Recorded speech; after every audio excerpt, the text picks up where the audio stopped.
Kembali lagi, seperti biasa Mimin selalu mendoakan kalian semoga selalu dalam keadaan sehat dan dalam kondisi terbaik. Di video kali ini Mimin akan menceritakan sebuah donghua series lagi dari Jian Dao.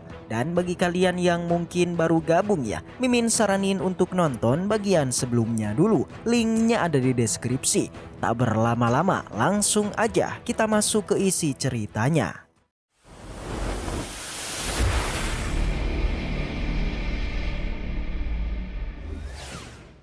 Cerita kembali dilanjutkan yang kini memperlihatkan Sui yang mendatangi undangan dari sang gubernur kota. Bersama dengan Hong Jun menggunakan kereta kuda, Sui pun datang dengan sangat elegan. Kemunculannya nyatanya langsunglah mendapatkan ocehan dari orang-orang di sana dan katanya Sui ini sangatlah berani untuk datang ke tempat ini.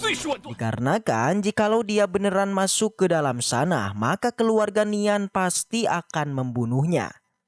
Di mana nantinya jika Sui beneran mati, salah satu dari mereka akan mengirim orang untuk merebut Wang Lin jauh dari istrinya Sui. Dengan sangat tegas, Sui hanya bilang jikapun dari mereka ada yang memiliki dendam kepadanya, maka masuklah untuk menyelesaikannya. Namun mereka malah kembali meremehkan Sui yang katanya hanya untuk mengalahkannya saja. Salah satu dari mereka tidaklah perlu untuk turun tangan langsung. Lagian menurut mereka Sui ini tidaklah akan mampu keluar hidup-hidup dari penjamuan itu. Bahkan dari mereka juga telah menyiapkan sebuah peti mati untuknya. Ocehan tersebut nyatanya tidaklah dihiraukan Sui dan dia lebih memilih untuk segera masuk. Dengan sangat santuy, Sui pun berjalan melewati para prajurit yang berjaga di sana. Berbeda dengan Hong Jun yang kini merasa panik karena di dalam sana mereka beneran sudah dikepung oleh semua keluarga yang membencinya. Dari atas ada Zhang Jian, patriark keluarga Zhang yang merasa kagum dengan sikapnya Sui yang sangatlah gagah. Di mana sebelumnya dia hanyalah mendengarkan kisahnya dari anaknya aja. Dia terus aja memuji sikapnya Sui yang memang sangatlah berani, tapi sayang menurutnya semua kehebatan itu akan segera sirna. Dikarenakan di saat ini semua orang sudah tahu kalau Sui akan dihukum oleh semua keluarga. Adapun jika Sui tidak melakukan kesalahan sebesar ini, maka pasti aja di masa depan Sui akan menjadi seorang raja seperti Musi. Dari samping patriark keluarga Yuan jelas merasa tidak nyaman dengan pujian tersebut yang seakan-akan Sui akan segera tewas. Selain mereka di sana juga hadir patriark keluarga Nian yang merasa marah atas tindakannya Sui kepada anaknya. Jadinya dia segera mengatakan untuk membantai Sui secepat mungkin. Di mana jika Sui masih terlihat hidup, dia tidak akan pernah tenang. Begitu juga dengan Patriark Huo dan Patriark Jing yang juga segera menyarankan untuk membunuh Sui secepat mungkin. Mendengar semua keinginan dari semua keluarga, langsung aja Patriark Yuan pun merasa Sui ini sangatlah baik. Bahkan ketika dia sudah dikenal dekat dengan Sui, tapi Sui tidaklah melibatkan keluarganya dalam masalahnya ini. Lagi-lagi dari atas, King Peng berteriak pada Huang Jun yang tidak tahu terima kasih karena dia telah menantang dirinya beserta keluarganya. Hal itu dikarenakan Huang Jun telah muncul bersama Sui yang merupakan musuh semua keluarga. Akan tetapi ocehan tersebut langsunglah ditempa Sui yang mengklaim jika King Peng hanya berani pada Hong Jun aja dan tidak kepadanya. Awalnya memanglah benar dia tidak berani pada Sui, tapi saat ini King Peng mengingatkan Sui akan kondisinya sekarang yang sudah begitu banyak prajurit yang mengepungnya. Jadi dengan tegas King Peng tidaklah takut kepada Lord Sui. Meski begitu Lord Sui tetap tidaklah gentar, bahkan dia mengingatkan mengenai kejadian dulu kalau King Peng pernah berlutut hingga terus-menerus menampar diri sendiri hanya untuk meminta maaf kepadanya. Yang hal itulah menandakan jika King Peng tidaklah mempunyai sebuah keberanian. Sontak aja perkataan Sui membuat Tuan Gubernur menjadi marah. Awalnya gubernur bersiap memaafkan Sui jikalau Sui hanya menyakiti anaknya aja. Tapi dikarenakan kini Sui menyakiti semua keluarga, jadinya dia pun tidaklah tinggal diam dan akan segera menghukumnya. Mendengar itu semua patriark segera berdiri juga membenarkan perkataan Tuan Gubernur yakni menghukum Sui. Kemudian setelah 3 keluarga sepakat, kini tinggallah keluarga Yuan dan keluarga Zhang yang masih belum memberikan pendapatnya.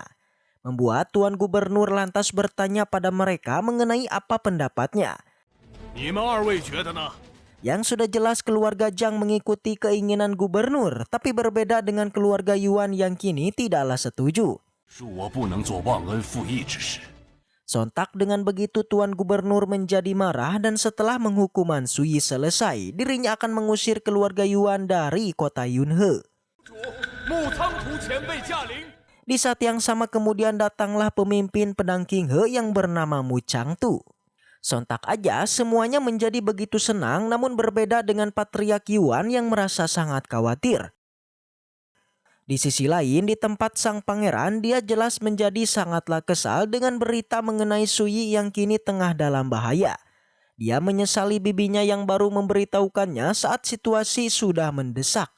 Yang ternyata si bibi juga baru mendengar berita itu dari para warga yang dengan itulah tak basa-basi sang pangeran pun langsung berangkat ke sana.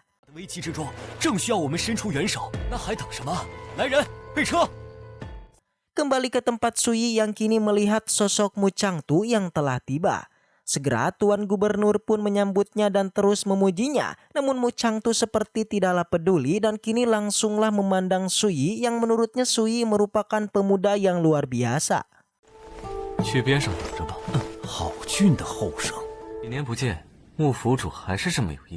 Begitu juga dengan Sui yang menyapanya juga memuji mastermu yang sangat menarik. Pada saat ini langsung aja mastermu pun mengatakan tujuan kedatangannya yang ingin melakukan baku hantam dengan Sui. Tentu Tuan Gubernur berpura-pura menanyakan apakah harus mastermu lah yang turun tangan langsung hanya untuk bertarung dengan Sui. Sudah jelas di mansion pedangnya tidak ada lagi orang yang mampu melawan Sui selain dirinya. Yakni di saat lalu murid terkuatnya yang bernama Tetua Zhao itu telah dikalahkan oleh lord kita. Dengan begitu hanya dirinya lah yang mampu menantang Sui yang bahkan demi untuk nama baik mansion pedangnya, dirinya sebagai ketuanya rela mengundurkan diri demi bisa melakukan pertarungan ini. Dikarenakan nanti jika dirinya kalah maka mansion pedang tidak akan terkena imbasnya. Sebelum bertarung mastermu terlebih dulu mengenalkan dirinya pada Lord Sui yang kini ingin menantangnya. Dimana jika Sui menang maka Sui bisa bebas dari hukumannya.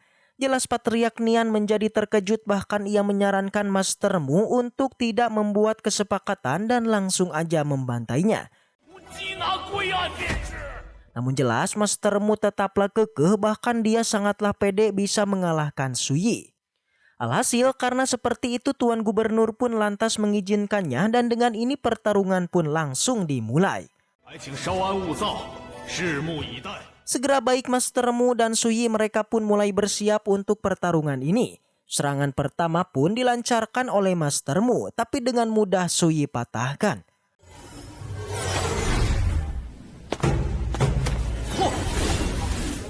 Sui mengatakan agar mastermu mengerahkan semua kekuatannya dan tidak perlu menahan diri. Mendengar itu, mastermu pun setuju yang kini langsung mengeluarkan serangan pedang raksasa. Lagi-lagi hanya dengan satu tebasan aja serangan tersebut pun berhasil dipatahkan. Melihat ini, semua orang menjadi kaget bukan kepalang yang ternyata kekuatan Sui ini sungguhlah hebat. Bahkan di dalam arena, Sui mengkritik teknik mastermu yang menurutnya masihlah lemah. Sebelum pertarungan dilanjutkan, kita pun lantas dibawa pada perbincangan dulu antara mastermu dengan muridnya. Di mana mastermu berkeinginan untuk menantang Sui serta demi nama baik mansion pedangnya, dia rela untuk mengundurkan diri. Yang ternyata keputusannya ini memanglah tepat di mana bertahun-tahun mencari musuh pedang yang kuat tapi mastermu tidak menemukannya. Dan kini dia bertemu dengan Sui yang pastinya pertarungan ini sangat senang. Langsung aja mastermu pun mulai serius mengeluarkan aura kekuatannya yang membuat Tuan Gubernur pun memuji kekuatan mastermu yang sudah sampai sekuat ini. 领教下老朽的剑艺吧。 Begitu juga dengan Patriark Zhang, meskipun Su Yi merupakan orang jenius, tapi menurutnya dia tidak akan bisa mengalahkan Master Mu.